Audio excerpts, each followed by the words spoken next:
Bonjour. Dans le cadre de ce cours en HTML et CSS, nous allons voir les tableaux en HTML. En HTML, la balise qui permet de créer les tableaux est la balise table. Elle permet d'organiser les données en lignes et colonnes, comme la balise forme pour les formulaires. À l'intérieur de la balise table, il y a la balise tr qui permet de créer et ajouter des lignes. Une balise tr correspond à une ligne de tableau. Dans cette balise tr, on peut y trouver la balise td qui permet d'insérer les cellules de colonne, ou bien la balise th qui permet d'insérer des titres de colonne. Supposons que je souhaite créer un tableau simple avec mon nom, prénom et âge comme titre de tableau placé en haut. Je vais procéder comme suit. Je commence par insérer la balise qui permet de créer des tableaux, c'est-à-dire la balise table. À l'intérieur de cette balise, il faut une ligne pour les titres, et comme dit, la balise qui permet de créer des lignes en en-tête de tableau est la balise tr. Donc je vais insérer la balise tr. Ici, tr ne représente qu'une seule ligne. Comme il y a 3 titres sur cette ligne, il faut donc créer 3 balises th et remplir chacune de ces balises respectivement par nom, prénom et âge. Comme vous pouvez voir, le nom est sur la première colonne, le prénom sur la deuxième colonne et l'âge sur la troisième colonne. Donc chaque élément placé dans tr représente une colonne. À présent, je vais créer une autre ligne afin de renseigner les données. J'insère donc une autre balise tr. La balise qui permet de créer les données de colonne est la balise td. Et puisqu'il y a 3 données à renseigner, je vais donc créer 3 balises td et remplir les données par mon nom, mon prénom et mon âge. Comme vous pouvez voir, une nouvelle ligne a été créée avec 3 données disposées sur 3 colonnes. Si je souhaite créer une deuxième ligne, j'insère la balise tr. Pour chaque cellule de colonne, j'insère la balise td. Donc je vais insérer une première balise td pour la première cellule de la première colonne de la troisième ligne et je vais par exemple mettre Katsuki. Je vais créer la deuxième cellule de la troisième ligne qui est sur la deuxième colonne en insérant une autre balise td et je vais écrire comme valeur Bakugo. Enfin, je vais insérer une troisième et donner 16. Voilà, comme vous pouvez le voir, on a créé un petit tableau simple avec 3 colonnes et 3 lignes. Par défaut, les titres sont centrés et en gras par rapport aux autres éléments de cellules de colonne. Sur le code HTML, vous pouvez voir que les éléments sont disposés exactement comme sur le résultat affiché. 3 balises TR qui forment les 3 lignes. Et pour chaque élément de colonne, on a respectivement des TD. Le code affiché n'a pas d'erreur, mais la convention de code demande d'écrire une balise par ligne afin de rendre le code plus lisible et beau. Donc, je vais faire descendre tous les TD. L'indentation se fait donc automatiquement. Prenez l'habitude de faire vos tableaux de cette façon. Ici, on a un tableau simple, sans bordure. Les bordures et tout autre style se font en CSS.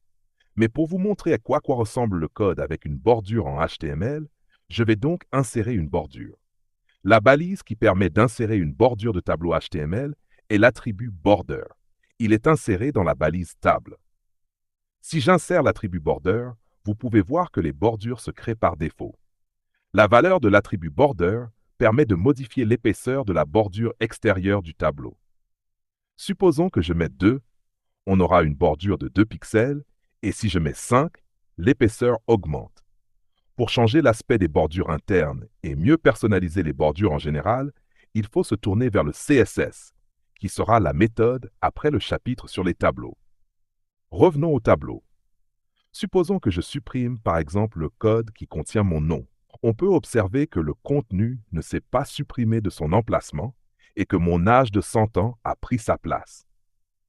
En fait, il faut savoir que les cellules de ligne ont une position fixe. Donc, si vous supprimez une balise de cellules de colonne, le navigateur va restructurer la ligne avec les codes restants de gauche à droite. Donc, la troisième cellule va juste prendre la place de la deuxième, ainsi de suite. Donc, si vous voulez une valeur vide dans un tableau, mettez la balise mais sans valeur. Je vais remettre une balise TD mais sans valeur. Et comme vous pouvez le voir, le tableau s'est restructuré et il y a un vide à l'emplacement de mon nom. Il est possible de jouer avec les titres du tableau. Il n'est pas nécessairement obligatoire de les mettre tout en haut. Supposons que je souhaite les mettre à gauche. Il me suffira de placer au début de chaque ligne la balise TH des titres. Puisque les titres sont par défaut centrés et en gras, vous pouvez plus facilement les repérer. À présent, on va passer à un tableau un peu plus structuré, souvent nécessaire lors de la création d'un tableau long. Ce type de tableau se compose de 3 parties. L'entête du tableau, définie par la balise TIAD, qui reprend les titres du tableau. Le corps du tableau, défini par la balise TBody, qui reprend les données correspondantes. Enfin, le pied de page, défini par TFOOT, qui sert principalement à résumer les données du tableau, comme par exemple le résultat d'un calcul, ou à séparer visuellement la fin du tableau et les autres éléments. Je vais par exemple créer un tableau structuré de 2 téléphones, Samsung et Apple, au cours duquel on voit la quantité vendue en 2024 et 2025 par les 2 marques. On commence par insérer la balise table. Ici, il faut commencer par le titre du tableau. Le titre est défini dans l'entête. Donc la balise qui permet de définir une entête est la balise TIAD. Je vais donc insérer la balise TIAD.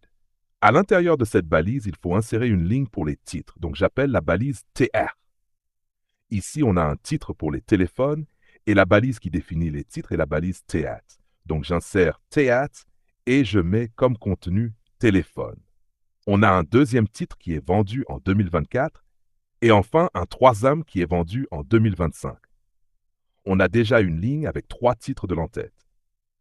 Pour le corps du tableau, on utilise la balise TBody. Pour la deuxième ligne du tableau, je vais insérer la balise TR.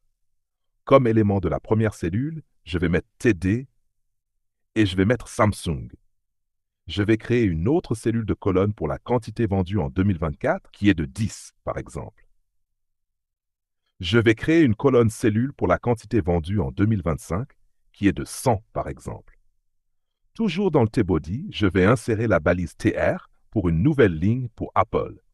Je vais créer une première cellule pour Apple avec la balise TD dont la valeur est Apple. Je vais créer une autre cellule pour la quantité de téléphones vendus par Apple en 2024, donc 15 téléphones. Et enfin, une troisième cellule pour la quantité vendue en 2025, soit 80 téléphones par exemple. Enfin, pour faire le total de ces éléments de manière distincte, je vais insérer la balise du pied de page, c'est-à-dire TFOOT. Je vais insérer une autre ligne avec TR. Ensuite, je vais créer une première cellule et je vais mettre comme contenu total. Je vais créer une deuxième cellule avec comme contenu la somme des téléphones vendus en 2024, c'est-à-dire 10 plus 15, 25.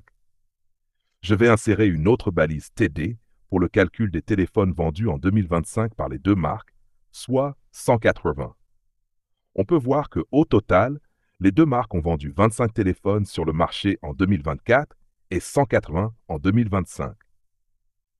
On peut ajouter une bordure de 1 pixel d'épaisseur afin d'avoir un tableau mieux rendu visuellement. C'est ainsi que l'on structure correctement un tableau. Il est possible de fusionner les cellules entre elles. L'attribut qui permet de fusionner des colonnes est l'attribut callSpan. Supposons que je souhaite mettre une seule cellule pour l'ensemble des téléphones vendus par Apple en 2024 et 2025, soit 100 plus 10, 110 téléphones. Je vais donc supprimer les 2 lignes de code de ces 2 cellules et insérer une seule cellule TD et mettre comme valeur 110. Comme vous pouvez le voir, la valeur s'applique à 2024 seulement. Pour faire en sorte que cette valeur corresponde à 2024 et 2025, je vais ajouter l'attribut callSpan et mettre comme valeur 2. Et 110 correspond aux 2 cellules de colonne de la quantité de téléphones vendus par Samsung en 2024 et 2025. S'il y avait 4 cellules à fusionner, j'aurais mis comme valeur du callSpan 4. Je vais insérer une nouvelle ligne dans le TBody et créer une nouvelle cellule Xiaomi. Je vais donner un nombre de 15 à la cellule suivante et 200 à la prochaine cellule. Supposons que je souhaite fusionner la colonne Apple et Xiaomi, qui ont la même valeur 15, pour en faire une seule valeur 15. Il me faut supprimer la valeur de la colonne en dessous, donc le 15 sur Xiaomi, puis ajouter l'attribut rowSpan, qui permet de fusionner les lignes directement dans le D, comprenant le 15 sur Apple, et donner comme valeur 2. Pour clôturer avec ce tableau en HTML, on va ajouter une légende ou un titre à ce tableau. Pour insérer le titre du tableau, on utilise la balise caption directement après la balise ouvrante de l'élément table. Nous allons nous arrêter ici en ce qui concerne le tableau en HTML. Une suite est prévue pour le CSS. Avant, nous allons commencer les bases du CSS à la prochaine vidéo. Si vous avez des questions, posez-les en commentaire et je me ferai un plaisir de vous répondre. À bientôt pour une prochaine vidéo. Menakamas.